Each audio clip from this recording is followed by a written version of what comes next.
गुरु चरणों में नमन करते हुए आप सभी पुण्य आत्माओं को नमन करती हूँ। कुरुक्षेत्र की इस पावन धरती पर विराजमान गुरु महाराज का यह दरबार और उसमें उपस्थित आप जैसी पुण्य आत्माएं आज के दिन एक अलग ही अनुभूति देती हैं, एक अलग ही अनुभव होता है। जब इतनी पवित्र आत्मा एक जगह बैठी हो तो दिव्य लोक बन जाता है, आनंद लोक बन जाता है। यही स्थान ऐसा लगता है जैसे हम इस धरती पर नहीं हैं, कहीं हम अलग ही ऋषि लोक में पहुंच गए हैं। ये ऋषि लोक बना हुआ है आज इसका हम सभी पूरा लाभ भी उठाएंगे, आनंद भी लेंगे। ये दिन जो आप भी खींचे चले आते हैं और मैं भी आपकी बहुत बाट देखती हूँ। बहुत प्रतीक्षा रहती है आज के दिन की कि हम सब मिलकर उस प्रभु का गुणगान करेंगे और कुछ ना कुछ नया सीखेंगे, कुछ ना कुछ अलग सीखेंगे। क्योंकि सत्संग से ही हमें पता चलता है कि सत्य क्या है और असत्य क्या है। जीवन में जो बातें हम बिना मतलब की धारण किए रहते हैं वो सारा छूट जाता है सत्संग से। बिला वजह की बातों में लगे रहते हैं, बिला वजह की चीज़ों में टाइम लगाते रहते हैं, समय गंवाते रहते हैं। सत्संग के लिए समय निकालने वाले अपने समय को अनमोल बना लेते हैं, जीवन को अनमोल बना लेते हैं। नहीं तो यूं ही जीवन गंवाने से क्या फायदा, यूं ही जीवन गंवाने से क्या फायदा, चंदन ईंधन बनाने से क्या फायदा, चंदन ईंधन बनाने से क्या फायदा, यूं ही जीवन गंवाने से क्या फायदा, यूं ही जीवन गंवाने से क्या फायदा, चंदन ईंधन बनाने से क्या फायदा, चंदन ईंधन बनाने से क्या फायदा। ये जीवन चंदन है और हमने इसको ईंधन बना के रख दिया है। चंदन जरा सा भी मिल जाए तो महका देता है हमें। थोड़ा थोड़ा लगा के हम जब मस्तक पर चलते हैं तो उससे भी हमारी शान बढ़ती है। लेकिन वही चंदन लकड़ी बनाकर हमने फूंक दिया है। ये जीवन चंदन है और इसको कौन बताता है कि ये चंदन है? कौन बताता है? गुरु बताते हैं। इसीलिए गुरु का स्थान सर्वोपरि है। मैं एक कहानी सुनाया करती हूँ, आज भी सुनाऊंगी तुम्हें। चंदन पे सुना रही हूँ। एक लकड़हारा लकड़ी काटता था और लकड़ी काटकर कोयला बनाकर उसको बेचा करता था और फिर अपना गुजारा करता था। एक दिन ऐसा आया कि वो लकड़हारा लकड़ी काट रहा था। ध्यान से देखो मेरी तरफ, रह जाएगी इतनी सी भी बात तो फिर समझ नहीं आएगी। लकड़ी काटने वाला लकड़ी काट रहा है और वहां से राजा की सवारी गुजरती है। इन्हीं दिनों की बात, गर्मी का महीना है, बहुत तपन है। राजा को प्यास लगी है, राजा के आसपास पानी नहीं है। राजा ने पानी मांगा, लकड़हारे से पूछा, उसके सैनिकों ने, लकड़हारे ने पानी पिलाया राजा को। अब राजा को पानी पिलाने का मतलब क्या है? बहुत बड़ा काम। राजा प्रसन्न हुआ, खुश हुआ और उसने कहा कि बोल तुझे क्या चाहिए। उसने कहा मुझे तो एक जंगल चाहिए जहां मैं लकड़ी काटता रहूं और अपना कोयले बनाकर बेचता रहूं। राजा ने कहा तुझे कोयले की बनाने की जरूरत ही नहीं है, जा वो फला स्थान पे वो जंगल है, वो तेरा। राजा ऐसा कह के चला जाता है। वो बड़ा खुश होता है कि इतना बड़ा जंगल मुझे मिला।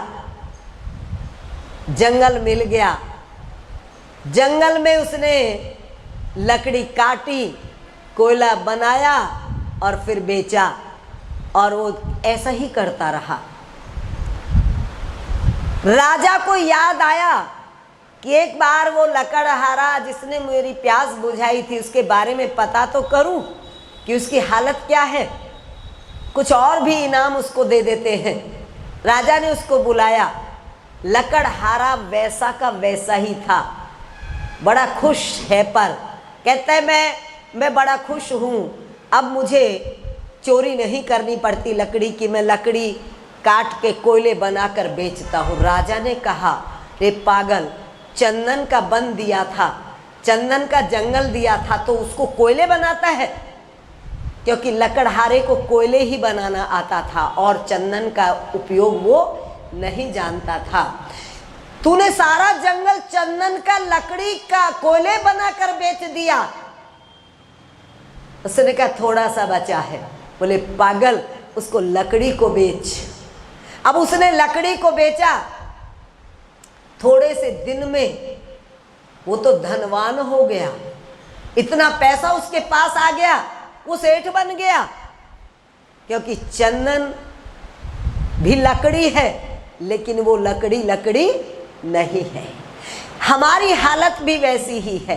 वह परमात्मा हमें मनुष्य का जीवन दे के भेजता है, पर इसको ये चंदन है, ये जीवन नहीं है, ये चंदन है। पर हम केवल इसी काम में व्यतीत कर देते हैं।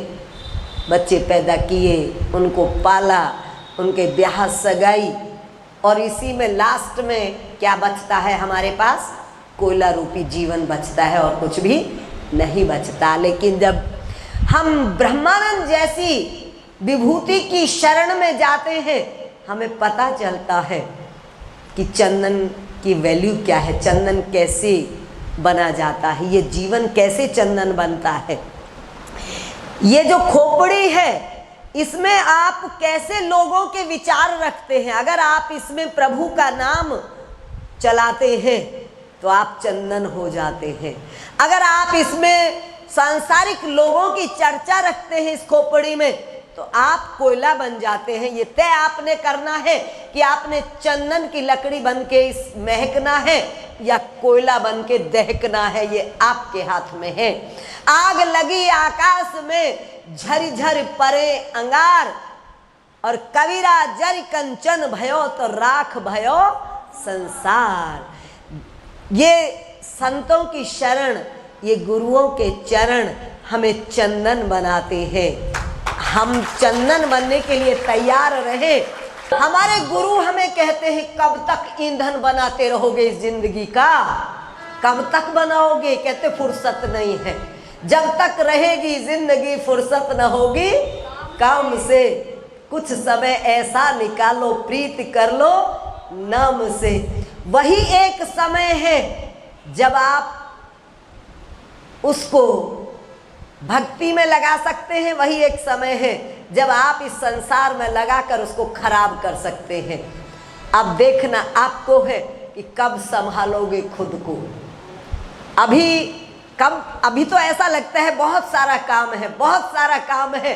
और कमाल की बात एक है, जिस काम को तुम करते हो सारी जिंदगी खपा देते हो, और जिन बच्चों के लिए खपाते हो, एक सेकंड में वो कह जाते हैं तुमने किया ही क्या है। एक सेकंड भी नहीं लगता, पूरा सेकंड नहीं लगता, वो एक बार में खत्म कर देते हैं तुम्हारे सारे काम को। लेकिन गुरु ब्रह्मानंद के काम को कोई खत्म करने वाला नहीं है। हजार हजार मुखड़े, हजार हजार वाणियों से एक आवाज आती है कि गुरु ब्रह्मानंद ने बहुत काम किया। कौन सा काम किया? कौन सा काम किया? न भात भरे, न छूचक दिए हैं, फिर काम कौन सा किया? उन्होंने न जाने कितने लोगों के जीवन में ओम का नाम भर दिया, ओम के नाम की मस्ती भर दी, ओम के नाम की शक्ति भर दी। इसको काम कहते हैं। समझ लो, जिस काम को हम करते करते जीवन गंवा देते हैं, वो काम को काम नहीं कहा जाता। काम क्या है? जहाँ प्रभु का नाम हो वही काम है, जहाँ उसका नाम ना हो वो काम काम नहीं होता। इसलिए समझ जाओ, अभी घर में बेशक रहते हो पर प्रभु के नाम के बिना मत रहना। जेहि घर साधु न पूजिए, हरि की सेवा ना है, तेहि घर मरघट सारिखे, भूत बसे तिन माह। बहुत लोगों को मिलती हूँ, कहते हैं ओपरी हो रही है घर में, ओपरी है, ओपरी है। किसी ने कुछ करवा दिया होगा, ओपरी होगी। जिस घर में भजन नहीं होगा, जिस घर में हवन नहीं होगा, उसमें तो यही होगा जो हो रहा है। अगर तुम अपने घर में, ओपरी का मतलब जानते हो? ओपरी का मतलब है बुराई ओपरी है और अच्छाई तुम्हारा अपना जीवन है। जब घर में अच्छाई आ जाती है तो बुराई भाग जाती है, जब अच्छाई नहीं रहती तो फिर ओपरी आती ही आती है। अच्छाई को रास्ता देना है। एक घर जिसमें हम रहते हैं, सजा रहता है, संवरा रहता है, उसको जब हम छोड़ देते हैं तो उसमें कौन रहता है? हम ना रहे तो कौन रहेगा उसमें? उसमें कबूतर रहेंगे, उसमें मकड़ी के जाले होंगे, उसमें कुत्ते बिल्ली होंगे, उसमें चूहे होंगे और उसमें तरह तरह के पक्षी अपना घोंसला बना लेंगे, क्योंकि उसमें हम नहीं रहते। ये प्रभु का घर है भाई, बोलो ओम तत्सत। ओम तत्सत। ये प्रभु ने घर बनाया है, उसका निवास यहाँ होना चाहिए। जब उसका यहाँ निवास नहीं होगा तो इसमें कौन रहेगा? जो रहेगा वो बेचैन करेगा, जो रहेगा वो परेशान करेगा। उन विचारों से बाहर लाने के लिए सत्संग है। बहुत से लोग कहते हैं कि हम मन चंगा तो कठौती में गंगा। कहाँ कहीं जाने की जरूरत नहीं है, कहीं जाने की जरूरत उसको नहीं है। जिसको प्राप्त हो गया है उसका दर्शन। लेकिन जब तक प्राप्त नहीं हो गया, जिसने मास्टर डिग्री कर ली उसे स्कूल जाने की जरूरत नहीं है। जिसने मास्टर डिग्री नहीं की वो कहे कि मुझे स्कूल जाने की कोई ज़रूरत नहीं है, तो ये बात जचने वाली नहीं है। जाना पड़ेगा, दर दर की ठोकरें खानी पड़ेगी, संतों की शरण में भी जाना पड़ेगा, भटकना पड़ेगा, ढूंढना पड़ेगा रास्ता। पर हम भटकते नहीं, प्रभु के नाम से नहीं भटकते, हम चीज़ों के लिए भटकते हैं। प्रभु के नाम के लिए भटके थे स्वामी ब्रह्मानंद। कभी हरिद्वार के जंगलों में पड़े रहते थे, कभी ऋषिकेश के जंगलों में पड़े रहते थे, कभी बद्रीनाथ के जंगलों में पड़े रहते थे, कभी गंगोत्री, कभी जमुनोत्री। किसके लिए भटक रहे थे? किसके लिए दौड़ रहे थे? ऐसी तपस्या किसके लिए कर रहे थे? तपस्या नहीं कर रहे थे, ढूंढ रहे थे, खोज रहे थे जीवन के सत्य को। जीवन क्या है? आत्मा को पहचाना नहीं। हम क्या हैं? क्या हम शरीर हैं? सोचो, आज हम यहाँ बैठ के सोचते हैं। पीछे वालों आवाज तो आ रही होगी, सबको आवाज आ रही है ना? बात भी समझ में आ रही है? आज हम जरा इस पे विचार करते हैं। जो शरीर हम सजाते हैं और संवारते हैं, क्या हम वो हैं? जिन आँखों को हम, छोटी छोटी आँखों को बड़ा करने का प्रयास करते हैं, तरह तरह की, क्या पता कितनी सारी चीज़ें लगती हैं इन आँखों पे, है ना? ब्यूटी पार्लर में भी और आपकी ड्रेसिंग टेबल में भी वो चीज़ें रखी रहती हैं। इस चेहरे को सजाते सजाते हजारों रुपए रोज के खर्च हो जाते हैं। क्या हम ये चेहरा हैं? अगर हम ये चेहरा हैं तो ये बचपन में कुछ और था। मैं मेरे बचपन की तस्वीर देखती हूँ तो मुझे समझ नहीं आता कि ये मैं कैसे हो सकती हूँ। अब की तब से मिलती ही नहीं। और आगे आगे जाएंगे, जब दांत भी निकल जाएंगे, जब आँख और ज़्यादा सिकुड़ जाएंगी, जब बिल्कुल हड्डियाँ कीर्तन करने लगेंगी, तब और तस्वीर बदल जाएगी। अगर हम ये चेहरा हैं तो ये रोज क्यों बदल रहा है? हम ये चेहरा नहीं है, हम ये शरीर नहीं है। जिस शरीर को हम केवल सजाने की वस्तु मान बैठे हैं, ये हम नहीं है। और इस चक्कर में हम भूल ही गए हैं कि हम कौन हैं और हम क्या हैं। कौन कहाँ से आया हूं मैं, इसका करो विचार। बोलो ओम तत्सत। ओम तत्सत। सारे नहीं बोले भाई, सारे बोलते हो तो आवाज ही दूसरी होती है। ओम तत्सत। कौन कहाँ से आया हूं मैं, इसका करो विचार। एड्रेस देते हैं ना अपना, तो क्या बताते हैं? बोले फला मेरा बाप है, मेरा घर वहाँ है, इतने नंबर गली, इतना सेक्टर। क्या वही घर है? क्या वही बाप है या वही माँ है? उससे पहले कहाँ थे तुम? कहाँ थे? याद करो कहाँ थे, पता ही नहीं कहाँ थे। तो गुरुजी ने कहा है, 50 चल रहा है ना आजकल, 40 दिन का 50 चला हुआ है। गुरुजी के इस 50 का पद है, कौन कहाँ से आया हूं मैं, इसका करो विचार। कर लो भाई। केवल गुरुजी के आगे जोत जला जला के ही नहीं बात बनने की, जो उन्होंने कहा है उस पर विचार करना भी बहुत जरूरी है। बोले कौन हूं मैं, ये सोचो। क्या मैं शरीर हूं? ये एक शरीर,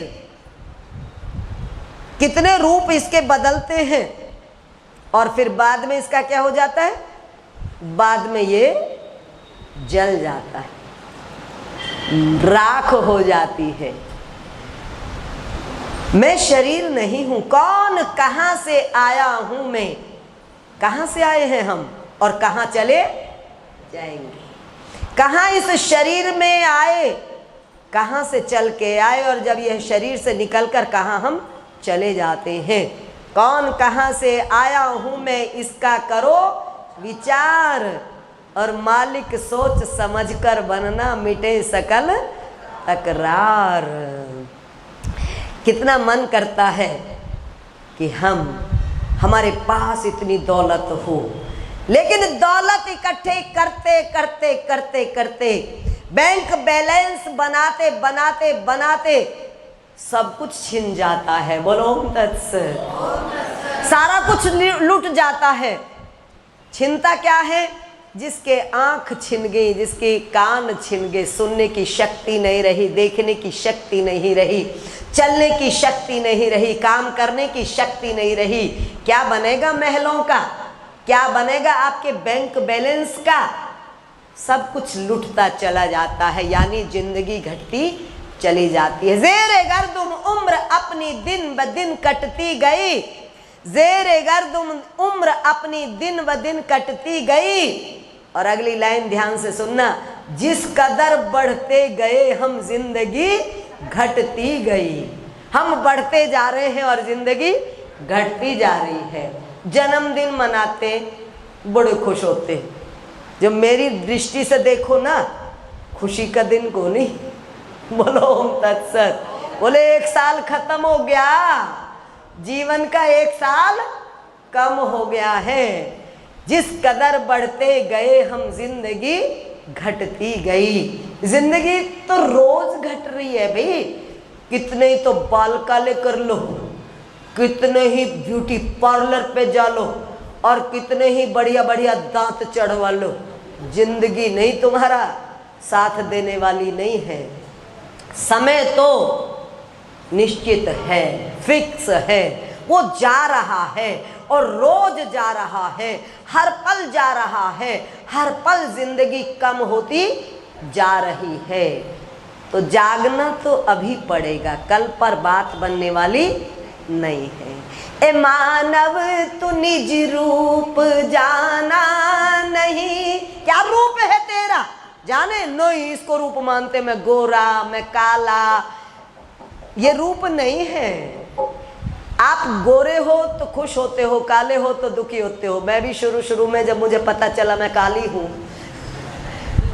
तो सारे कहते, मेरी दादी बड़ी गोरी थी तो मेरे को कहती काली माई काली माई। मेरे को बड़ा इन्फीरियरिटी कॉम्प्लेक्स होता और मैंने भी कोशिश करी गोरे होने की, कई चीज़ें लगाई मुंह पे, बोले ये दूध में ये लगाना वो करना, मैं गोरी नहीं होके दी। भजन करते करते समझ में आ गया कि इस रूप का कोई अर्थ नहीं है, सुंदर होने की कामना ही खत्म हो गई, सुंदरता ही कुछ और दिखने लगी। भजन ने सिखा दिया सब कुछ। गायत्री का जाप 6-7 साल की उम्र से शुरू किया था, और जिस उम्र में ब्यूटी पार्लर में जाके खड़े होते हैं, ग्रेजुएशन पे आते आते जो कान में पहना था, जो नाक में पहना था, वो भी उतार के माँ के हाथ पे धर दिया कि इस श्रृंगार की मुझे कोई जरूरत नहीं है। क्या काला क्या गोरा, रूप ये है ही नहीं। रूप तो भजन से बनता है, रूप तो कर्म से बनता है, असली रूप तो कुछ और है। ए मानव तू निज रूप जाना नहीं, ए मानव तू निज रूप जाना नहीं, तेरा घर पर लगाना गजब हो गया। घर में शीशे लगे हैं, घरों में कितने शीशे लगे हैं, इधर से निकलो इधर भी मुंह देखो, इधर से निकलो इधर भी मुंह देखो, बाथरूम से लेके ड्राइंग रूम तक शीशे ही शीशे हैं, बेडरूमों में शीशे, सब जगह शीशे। क्या देख रहे हो? देखना तो अभी आया ही नहीं है। नजर जिसके पास नहीं वो देखना नहीं जानता, और नजर ये नहीं है जिस नजर से तुम देख रहे हो।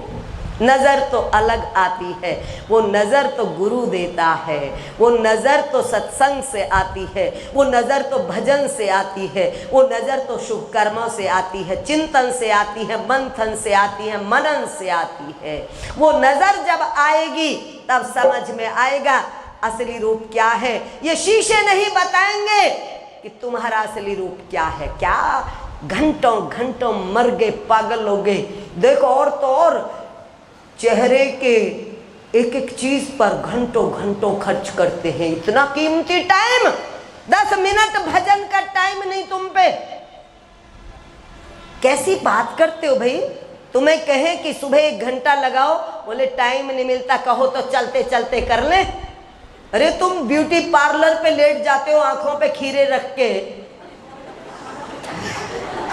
वहां भी कहते चलते चलते कर ले। और क्या पता कितनी लीपा पोती होती है, वहां लेटे रहते हो आराम से। जब भजन की बात आती है बोले टाइम नहीं है। हो क्या गया है तुमको? तुम किस बात में टाइम लगा रहे हो? किस बात में समय खर्च कर रहे हो अपना? और कुछ ऐसे भी हैं जो ब्यूटी पार्लर नहीं जानते जाते, वो कहते हम तो जाते ही नहीं। फिर तुम क्या करते हो ये भी बता दूं। कमला आ गई, बिमला आ गई, आके बताने लगी तुझे पता क्या? अच्छा तुझे कुछ नहीं पता? बोले मुझे तो नहीं पता। रुको।